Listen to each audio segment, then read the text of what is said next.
नमस्कार। संगीत समाधान में मैं मधु शुक्ला आप सभी का हार्दिक स्वागत तथा अभिनंदन करती हूँ। दोस्तों, विद्यार्थी जीवन में हमारे मन में एक प्रश्न बार बार आता था कि हम ये जो संगीत प्रयोग कर रहे हैं वो संगीत आया कहाँ से? ये कौन सा संगीत है जिसे हम गा बजा रहे हैं, जिसे हम सुन रहे हैं, और ये कैसे उत्पन्न हुआ?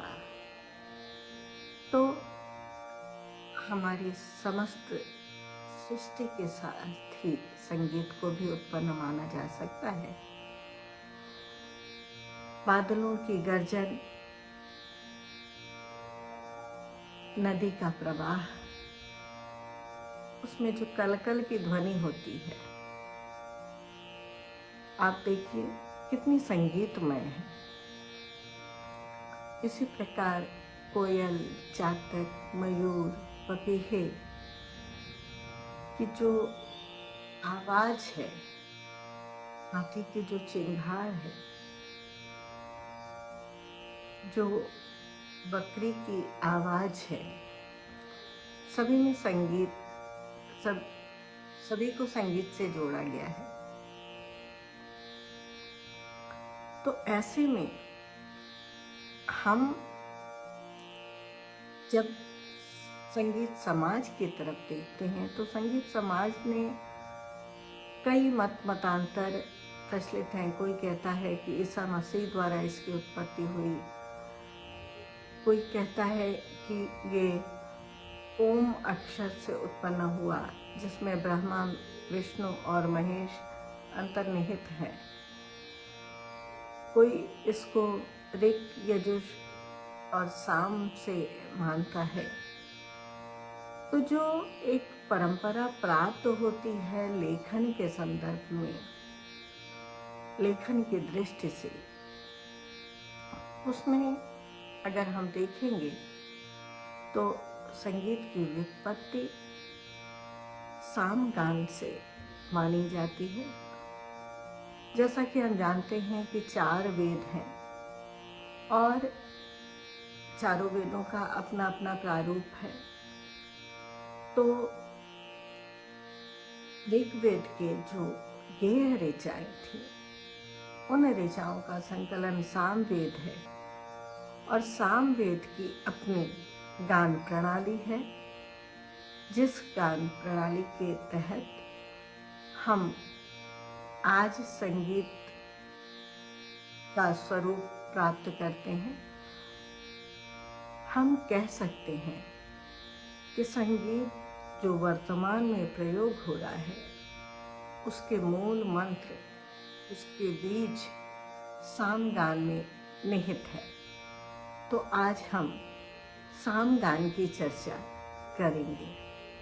साम संगीत जो अनादि, अपौरुषेय, अत्यंत पवित्र, व्यवस्थित, नियमबद्ध तथा अपरिवर्तनशील कहा गया, जिसका मूल उद्देश्य या ध्येय ईश्वर की उपासना या देवोपासना था, वो संगीत हमारे वर्तमान संगीत का मूल आधार है। विशिष्ट स्वरों का सन्निवेश साम का मूल आधार है। सामगान के 2 भाग हैं, आर्चिक और गान। आर्चिक ऋग्वेद की ऋचाओं का संग्रह मात्र है। इसके 2 भेद हैं, पूर्वार्चिक और उत्तरार्चिक। गान स्वरबद्ध गीत है। ये 4 प्रकार के हैं, ग्राम गान, आरण्य गान, उह गान और उह्य गान।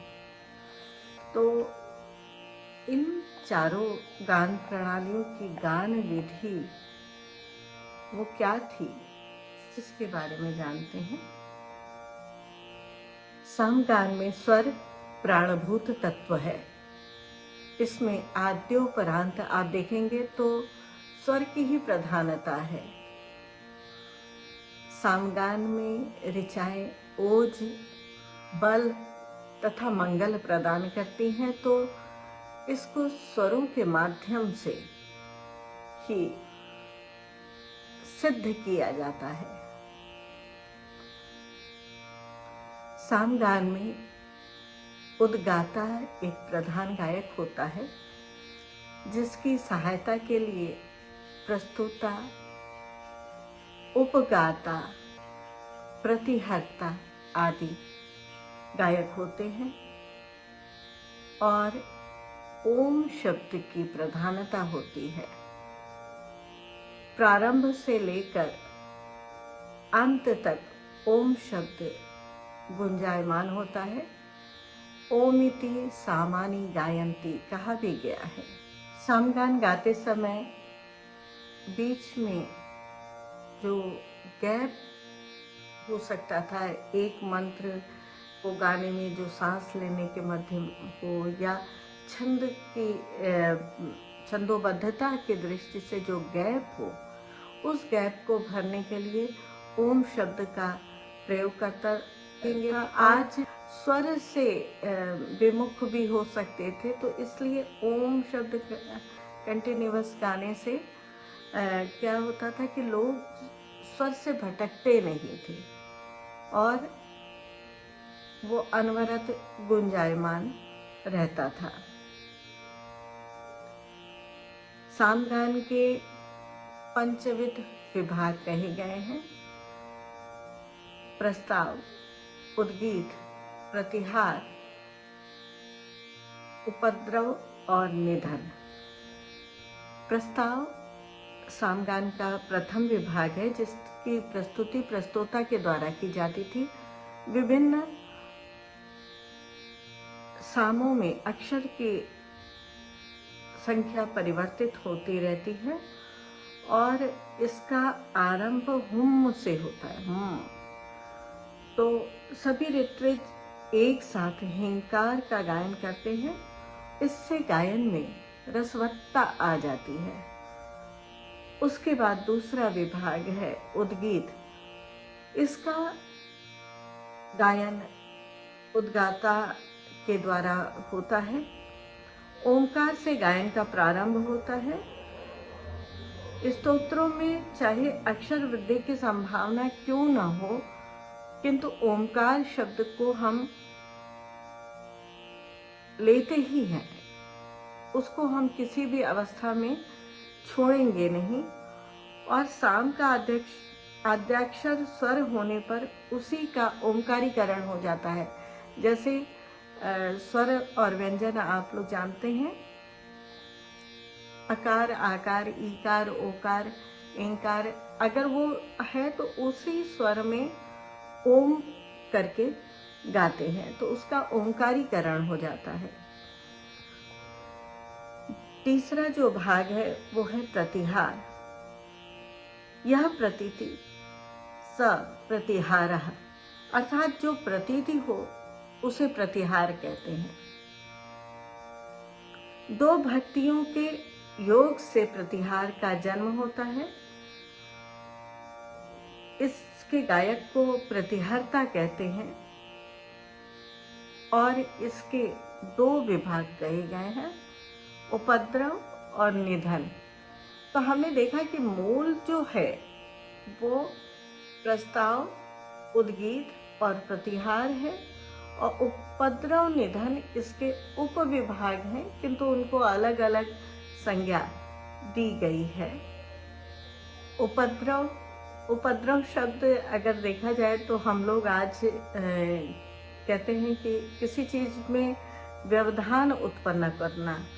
तो संगीत में और सामगान प्रणाली में व्यवधान किसको कहा गया कि जब प्रतिहर्ता एक गान अनवरत रूप से कर रहा है और उसी समय उसका खंडन करते हुए जो उद्गाता गाता है उसे उपद्रव की संज्ञा दी गई है। और आप देखेंगे कि बहुत सुंदर वो हारमोनी का प्रयोग करते हुए वो वैदिक गान करते हैं, आप कभी भी सुन सकते हैं। और निधन शब्द जो कहा गया है कि निधन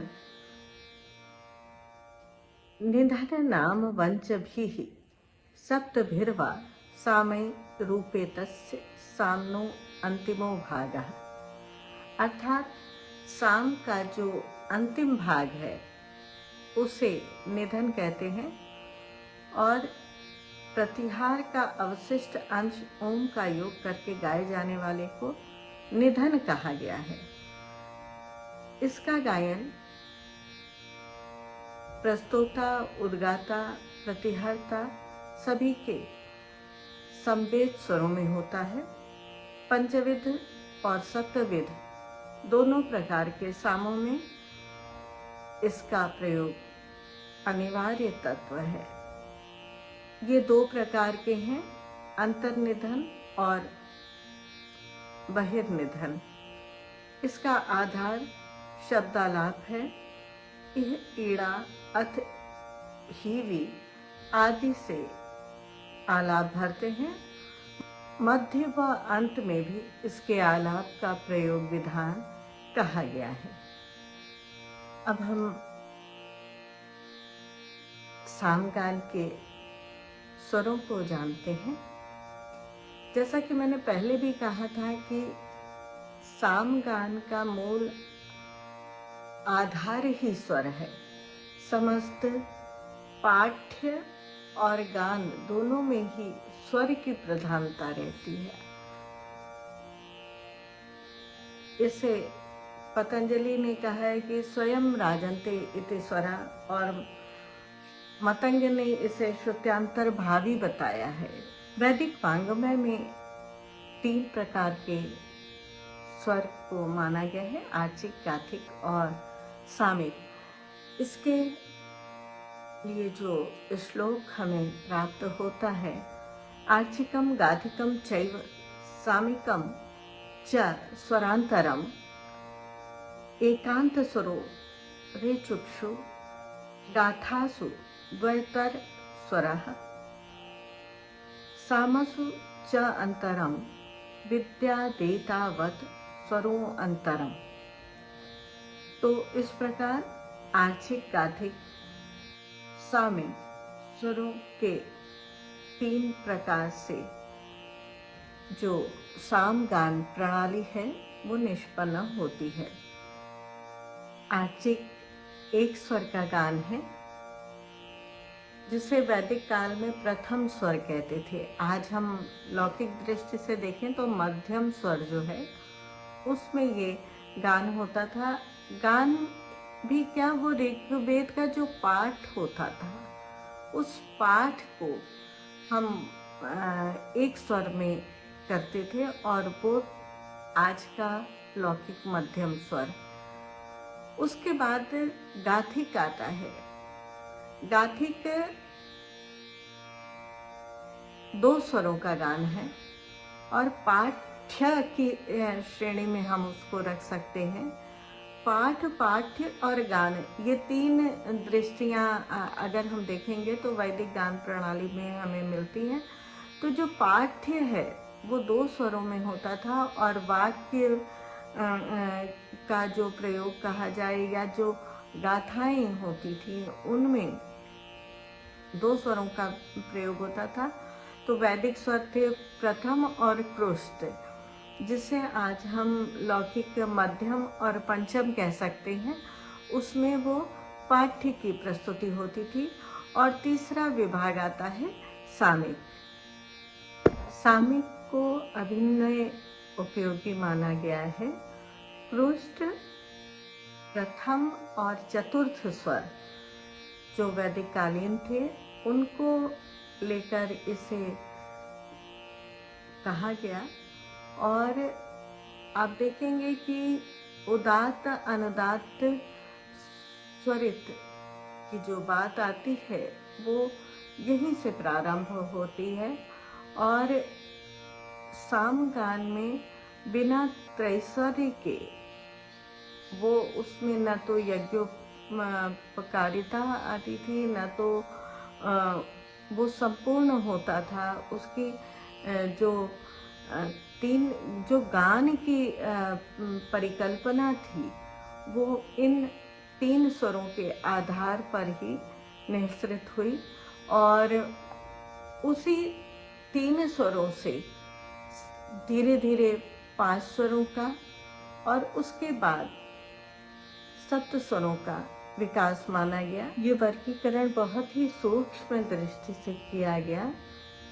याज्ञवल्क्य और पाणिनि ने पाणिनि शिक्षा में लिखा है, उदात्ते निषाद गांधारौ अनुदात्ते ऋषभदैवतो स्वरित प्रभवा वेते षडज मध्यम पंचमः।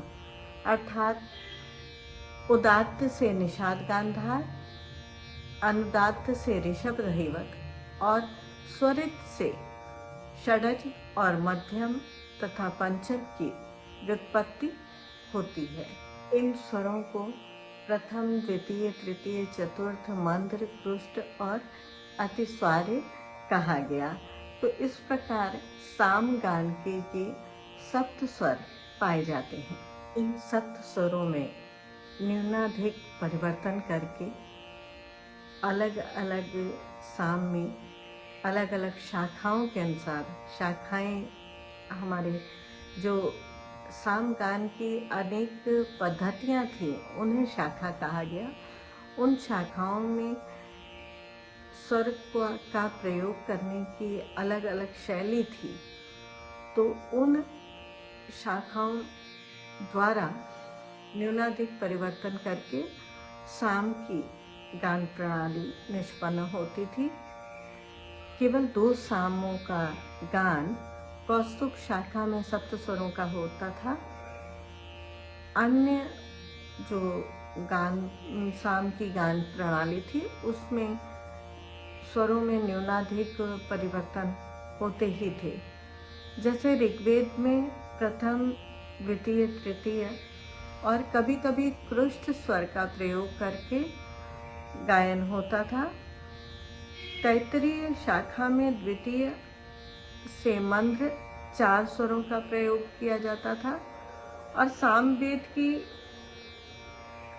तंडी और वाजसनी शाखा में प्रथम, द्वितीय का प्रयोग करके गाना माना जाता था। सामवेद में स्वर तो प्रधान था ही, साथ साथ छंदोबद्धता भी प्रधान थी। बल्कि हम दूसरे शब्दों में अगर कहें तो सामवेद में जो गान प्रणाली है वो स्वर और छंद के कारण ही विशिष्ट होती थी। तो स्वर, जैसा कि हमने पहले चर्चा की, उदात्त, अनुदात्त, स्वरित सामवेद के मंद्र, चतुर्थ, तृतीय और द्वितीय स्वर क्रमशः अनुदात्त, स्वरित, प्रचय और उदात्त है। सामवेद में केवल 5 स्वरों को ही संज्ञाएं मिलती हैं, 5 स्वरों की संज्ञाएं मिलती हैं, गी, जी, डी, दी, वी। ये सामवेद में जो स्वर प्रयुक्त किए गए हैं उनका वैदिक साहित्य में अगर नाम देखा जाए तो अभिर्निहित, प्राश्लिष्ट, जात्य, क्षेत्र, पादवत, वेदंजन और तेरविराम कहे गए हैं। छांदोग्य उपनिषद में अनिरुक्त, निरुक्त, मृदु, क्रौंच आदि शब्द भी मिलते हैं और यही सामगान जो साम संगीत का आधार है। और हम अगर इसका प्रायोगिक स्वरूप देखना है तो मैं जहाँ तक समझती हूँ कि विद्यार्थियों को वेदशालाओं में जाकर अपनी इस प्राचीन परंपरा का जो प्रत्यक्ष दर्शन है वो अवश्य करना चाहिए। तभी हम वैदिक जो संगीत है उसमें और आज के संगीत में क्या लिया गया है वैदिक संगीत से और किस प्रकार से इसका उसके बीज हमारे संगीत में प्राप्त होते हैं, उसको हम पूरी तरह से जान सकते हैं। और विद्यार्थी जाएंगे ऐसी ही शुभ संकल्पना के साथ मैं ये अध्याय समाप्त करती हूँ। नमस्कार।